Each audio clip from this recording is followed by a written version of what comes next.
देख रहे हैं नेटवर्क 33 राजकुमार के साथ। तो चलिए बढ़ते हैं आज की कहानी की ओर। दोस्तों, NH18 के कुंडा चौराहे की वो दर्दनाक घटना जहां पर मेरी पत्नी के पेट से मेरा बच्चा लापता हो गया। और जब भी मैं इस दर्दनाक घटना को आज याद कर लेता हूं तो आज भी मेरी रातों की नींद उड़ जाती है। दरअसल जब मैं अपनी पत्नी बिमला को देर रात वहां से लेकर गुजर रहा था कि तभी एक काली सी परछाई हमारी कार के आगे खड़ी हो गई, जिसके चलते हमारी कार अपने आप ही रुक गई। फिर जो हमारे साथ हुआ वो बहुत ही खौफनाक और दर्दनाक था। जी हाँ दोस्तों, वो 12 सितंबर की मनहूस रात थी जब मैं उस मनहूस रात को अपनी पत्नी को लेकर अपने गांव की ओर रवाना हुआ था। वो क्या है कि हमारे गांव में जब कोई नई शादीशुदा लड़की गर्भवती हो जाती है तो उसकी रक्षा के लिए कुल देवताओं की पूजा करवाई जाती है ताकि आने वाले कल में कोई भी संकट ना हो और बच्चा एकदम ठीक ठाक से हो। और इसी के चलते हमारे घर पर वो पूजा रखी गई थी। लेकिन हमें क्या मालूम था कि उस पूजा में शामिल होने से पहले ही हमारे साथ ये सब कुछ हो जाएगा और हम उस नन्ही सी जान को इस दुनिया में आने से पहले खो देंगे। NH18 पर जब मैंने अपनी कार की रफ्तार बढ़ाई तो उस वक्त मैं अपनी पत्नी के साथ पूरे होश हवास में था। मुझे ये भी मालूम था कि कार की रफ्तार कितनी है और हाईवे के आसपास कैसा दृश्य है। दोनों तरफ छोटे ढाबे और कहीं कहीं घर भी थे। अभी रात का कुछ खास समय भी नहीं हुआ था। शायद इसी वजह से हाईवे पर अभी चहल पहल थी और हाईवे पर गाड़ियां भी अच्छी खासी दौड़ती हुई नजर आ रही थी। पर इसी बीच मैं भी अपनी कार को अच्छी खासी रफ्तार से दौड़ाए जा रहा था। गाड़ी चलाते चलाते अब रात के 12:35 हो गए थे, यानी कि अब आधी रात का पहर शुरू हो गया था और इस आधी रात में अंधेरा गहराने लगा था। और जब हम कुंडा चौराहे पर पहुंचे तो NH18 पर कुंडा चौराहा वीरान सा दिख रहा था। सड़क के किनारे कुछ पुराने पेड़ थे जिनकी टेढ़ी मेढ़ी शाखाएं हवा में सरसराहट कर रही थी। मैं और मेरी पत्नी बिमला अपनी कार में सफर कर रहे थे। बिमला 8 महीने की गर्भवती थी और हम अपने घर लौट रहे थे। पर जैसे ही हमने कुंडा चौराहा पार किया कि कार के भीतर एक ठंडक सी महसूस होने लगी। हमारी कार का AC भी बंद था, पर फिर भी एक अजीब सी ठंडी हवा का झोंका आया और तभी अचानक ही बिमला ने अपना पेट पकड़ लिया और वो जोर से कराहने लगी। बिमला को यूं कराहते देख मैंने घबरा कर पूछा, अरे अरे क्या हुआ तुम्हें? तभी उसने कांपते हुए कहा, अरे अरे मुझे बहुत अजीब सा लग रहा है, जैसे कुछ खिंच रहा हो। तभी मैंने कार साइड में रोकी और उसकी तरफ देखा तो उसके चेहरे पर एक गहरा दर्द था। लेकिन जो नज़ारा मैंने देखा उसने तो मेरी रूह को कपकपा दिया, क्योंकि उसका पेट एकदम सपाट हो गया था, जैसे कि वो कभी गर्भवती थी नहीं। उस वक्त बोलते वक्त मेरी आवाज़ कांप रही थी और मैंने उसी कांपती हुई आवाज़ में पूछा, अरे अरे बिमला, ये तुम्हारे पेट को क्या हुआ? मेरे ये कहते बिमला ने भी अपने पेट को टटोला और वो टटोलते ही चीख पड़ी। अभी मैं बिमला को ही देख रहा था कि तभी अचानक से कार के बाहर मुझे एक औरत दिखाई दी। वो भी सफ़ेद साड़ी में लिपटी, उलझे हुए बाल और आंखों में एक गहरी लालिमा। वो धीरे धीरे हमारी कार की ओर बढ़ रही थी। उसे देखते ही मेरी आंखें फटी की फटी रह गई। मैं समझ गया कि ज़रूर ये कोई बला है जो यहाँ पर भटक रही है। उस महिला को देखते मैंने कांपते हाथों से कार का दरवाज़ा लॉक करना चाहा, लेकिन ना जाने क्यों मेरे हाथों की उंगलियां सुन्न पड़ गई। वो सफ़ेद साड़ी वाली औरत धीरे धीरे मेरी कार की ओर बढ़ रही थी। उसकी चाल असामान्य थी, जैसे उसके पैर ज़मीन पर टिके नहीं रहे थे। उसकी आंखें स्थिर थी, लेकिन उनमें एक अजीब सी गहराई थी, मानो वो मुझे कहीं दूर अंधकार में खींच रही हो।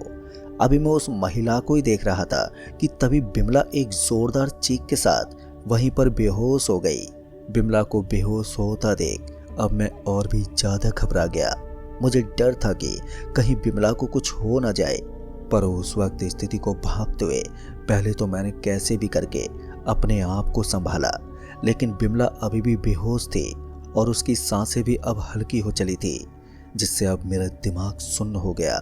पर जैसे ही वो औरत कार के सामने आई कि अचानक से कार का इंजन बंद हो गया। कार की हेडलाइट अपने आप ही टिमटिमाने लगी थी और कार के भीतर एक अजीब सी ठंडक फैल गई। मेरे सामने खड़ी वो औरत धीरे धीरे झुकने लगी तो उसकी उंगलियां बहुत ही लंबी और नुकीली हो गईं और वो कार के शीशे पर अपने काले फफूंद लगे नाखूनों से खरोंचे डालने लगी और फिर एक भयानक आवाज में बोली, ये बच्चा मुझे लौटा दो। तभी मैंने हिम्मत जुटाकर कांपती हुई आवाज में उससे पूछा, कौन हो तुम? मेरी पूछते वो औरत जोर से हंसी, लेकिन वो हंसी इंसानी हंसी नहीं थी।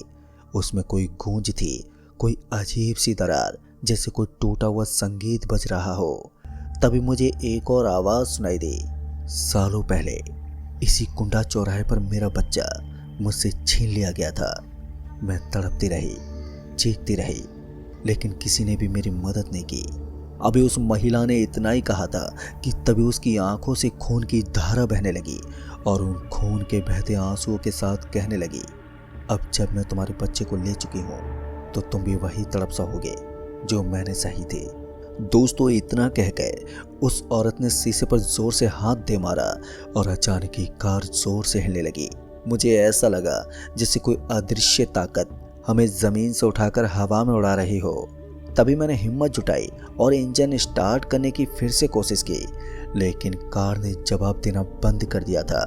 पर इसी बीच अचानक ही झटके से बिमला होश में आ गई और वो दर्द से चीख पड़ी और कहने लगी, वो अंदर आ रही है। और तभी कार के भीतर एक सफेद धुआं फैलने लगा, जिस वजह से हमें एक पल को दिखना बंद हो गया।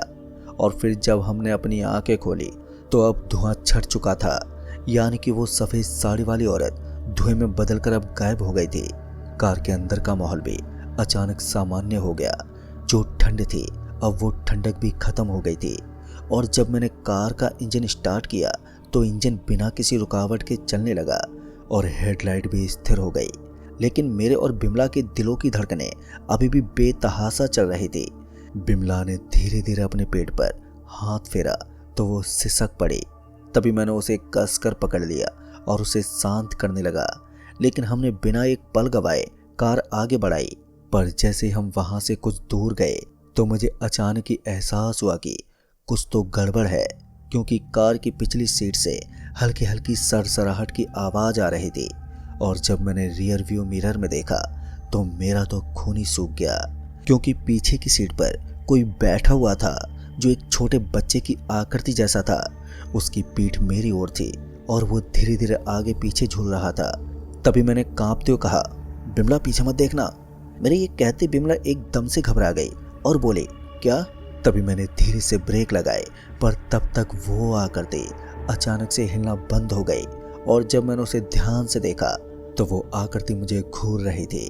उसकी सफेद आंखें, वो भी बिना पुतलियों के।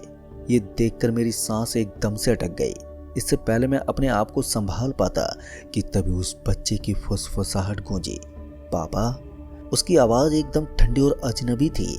उस आवाज को सुनते ही बिमला ने डर से मेरी बाह पकड़ ली, लेकिन मैंने हिम्मत से काम लिया और बिमला को शांत किया। पर बिमला अभी भी डर के मारे कांप रही थी। उसके हाथ मेरी बाहों को कसकर पकड़ चुके थे।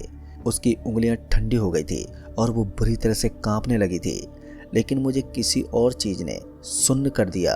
कार के शीशे पर पड़े खून से वो सने हाथ के निशान थे, क्योंकि वो सफेद साड़ी वाली औरत फिर से वापस आ गई थी।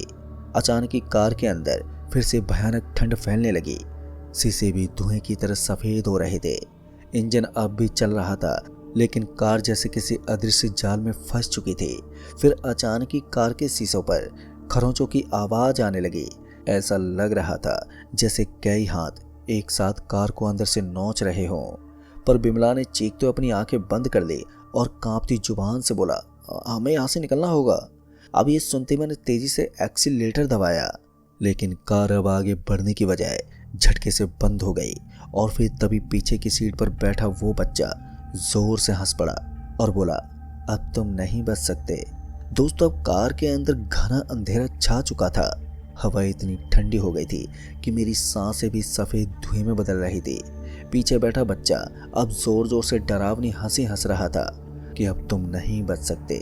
उसकी आवाज कई अलग अलग सुरों में गूंज रही थी, मानो एक साथ कई लोग बोल रहे हों।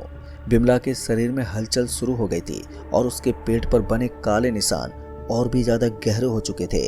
उसकी आंखें अब बिल्कुल सफेद हो गई थी, जैसे उनमें जान ही नहीं बची हो। फिर अचानक ही कार का हॉर्न अपने आप ही बजने लगा, इतना तेज कि मेरे कान भी सुन्न हो गए। कार जोर जोर से हिलने लगी, जैसे कोई अदृश्य ताकत हमें हवा में उठाने की कोशिश कर रही हो। तभी मैंने बिमला को उठाने की बहुत कोशिश की, लेकिन बिमला उठ ही नहीं रही थी। तभी मैंने ध्यान से उसकी आंखों की ओर देखा तो मेरे पैरों तले जमीन खिसक गई। दरअसल विमला की आंखों से काला खून बहने लगा, उसके होंठ धीरे धीरे फटने लगे थे और उसके मुंह से एक अलग ही आवाज निकल रही थी, जैसे कोई और बोल रहा हो। और उस आवाज के साथ ही सामने शीशे पर वही सफेद साड़ी वाली औरत फिर से प्रकट हो गई। उसकी आंखों में अब गहरी लाल सुर्ख पुतलियां थी जो मुझे घूर रही थी। और फिर उसके बाद जो हुआ वो बहुत ही डरावना था। जी हाँ दोस्तों, पीछे बैठा वो बच्चा अब धीरे धीरे बड़ा होने लगा। उसका शरीर लंबा और पतला हो गया था, उसकी उंगलियां नुकीली और भयानक हो गई थी। उसका चेहरा अब किसी इंसान का नहीं था। उसकी आंखों से लाल रोशनी चमकने लगी, जिसे देखकर अब मैंने जीने की उम्मीद तक खो दी थी। लेकिन तभी मैंने कांपते हाथों से जेब में कुछ टटोला। तभी मुझे याद आया, मेरे गले में वो छोटी सी त्रिशूल वाली लॉकेट थी जो दादी ने मुझे दी थी। अब बस वही एक मौका था उस आत्मा से बचने का। मैंने हिम्मत जुटाकर वो लॉकेट निकालकर बिमला के पेट पर रख दिया और वो लॉकेट रखते ही कार में भयंकर चीखें गूंजने लगी। बिमला के शरीर से काला धुआं निकलने लगा और सफेद साड़ी वाली वो औरत जमीन पर गिरकर तड़पने लगी और वो बच्चा भी धुआं बनकर कहीं उड़ गया। तभी कार का इंजन एकदम से स्टार्ट हो गया तो मैंने बिना कुछ सोचे समझे एक्सीलेटर दबाया और एक तेज रफ्तार से जैसे ही कार दौड़ी कि तभी मेरी कार किसी चीज़ से जोर से टकरा गई और मैं बेहोश हो गया। फिर जब मेरी आंख खुली तो मैं अस्पताल में था, मेरे सिर पर पट्टी बंधी थी। फिर मैंने तुरंत ही अपने बगल में देखा तो बिमला भी बेड पर थी और उसका पेट पतला था। तभी डॉक्टर ने कहा, आप बहुत ही भाग्यशाली हैं कि आप बच गए, क्योंकि आपकी कार कुंडा चौराहे के पास एक पेड़ से टकरा गई थी। तभी मैंने धीरे धीरे अपनी आंखें बंद कर ली और सोचने लगा कि मेरे साथ ये क्या हुआ था, क्या वो सब सपना था या फिर सच। लेकिन तभी कमरे के एक कोने में किसी बच्चे की हंसी फिर से गूंजी और जब मैंने कमरे में आसपास देखा तो वहां पर कुछ भी नहीं था, सब कुछ सामान्य और शांत था। पर मेरे जहन में वो आवाज एक छाप छोड़कर चली गई है। जी हाँ दोस्तों, आज भी मैं उस घटना को याद कर लेता हूँ तो मेरी रूह आज भी कपकपा जाती है। और उस कुंडा चौराहे पर उस दिन से लेकर आज तक मैं कभी भी फिर दोबारा नहीं गुजरा। तो दोस्तों, इस कहानी में बस इतना ही। कहानी आपको पसंद आई हो तो वीडियो को लाइक शेयर कमेंट जरूर कर दें। तो मैं आपका दोस्त राजकुमार जल्द ही मिलूंगा ऐसी एक और डरावनी भूतिया घटना के साथ। तब तक के लिए बाय एंड टेक केयर।